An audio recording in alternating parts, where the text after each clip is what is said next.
Hello and welcome to my channel, or welcome back to my channel. My name is Jay and this is a web of classic tales. If you're enjoying the videos, please like, subscribe, and share. If you want notifications every single time a new video is uploaded, please click on the little bell icon. Today we will continue reading Henry James, The Turn of the Screw.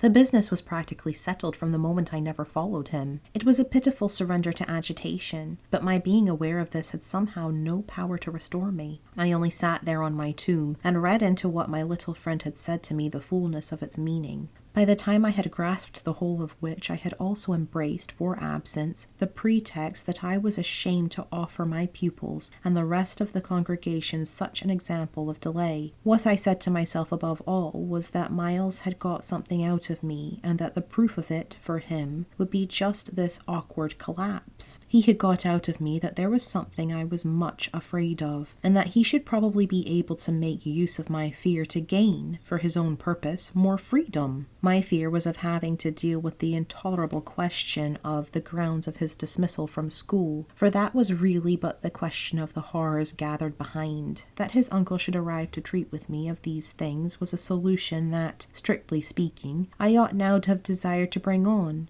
But I could so little face the ugliness and the pain of it that I simply procrastinated and lived from hand to mouth. The boy, to my deep discomposure, was immensely in the right, was in a position to say to me, "Either you clear up with my guardian the mystery of this interruption of my studies, or you cease to expect me to lead you with a life that's so unnatural for a boy." What was so unnatural for the particular boy I was concerned with was the sudden revelation of a consciousness and a plan. That was what really overcame me, what prevented my going in. I walked around the church, hesitating, hovering. I reflected that I had already, with him, hurt myself beyond repair. Therefore I could patch up nothing, and it was too extreme an effort to squeeze beside him into the pew. He would be so much more sure than ever to pass his arm into mine and make me sit there for an hour in close, silent contact with his commentary on our talk. For the first minute since his arrival, I wanted to get away from him. As I paused beneath the high east window and listened to the sounds of worship, I was taken with an impulse that might master me, I felt, completely should I give it the least encouragement.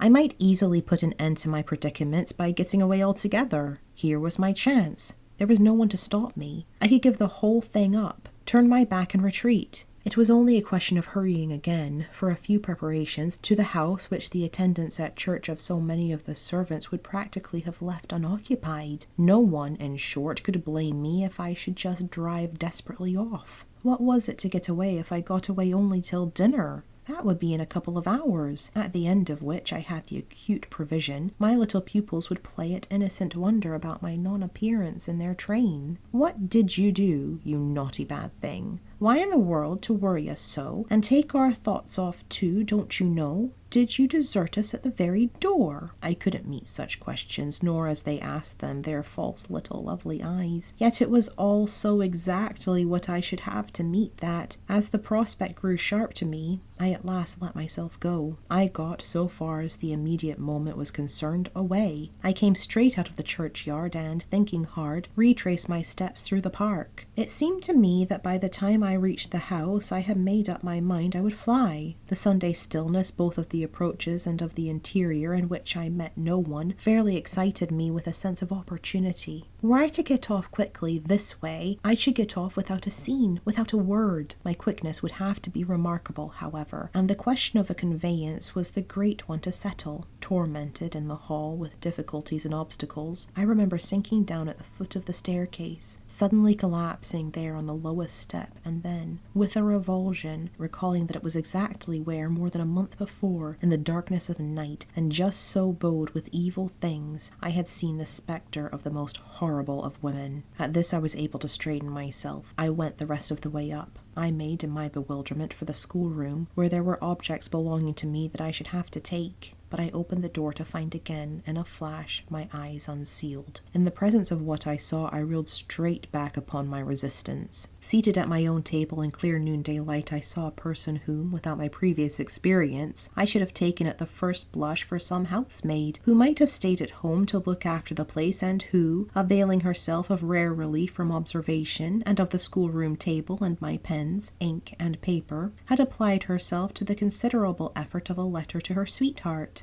There was an effort in the way that, while her arms rested on the table, her hands with evident weariness supported her head. But at the moment I took this in, I had already become aware that, in spite of my entrance, her attitude strangely persisted. Then it was, with the very act of its announcing itself, that her identity flared up in a change of posture. She rose, not as if she had heard me, but with an indescribable grand melancholy of indifference and detachment, and, within a dozen feet of me, stood there as my vile predecessor, dishonored and tragic. She was all before me, but even as I fixed and, for memory, secured it, the awful image passed away, dark as midnight in her black dress, her haggard beauty and her unutterable woe.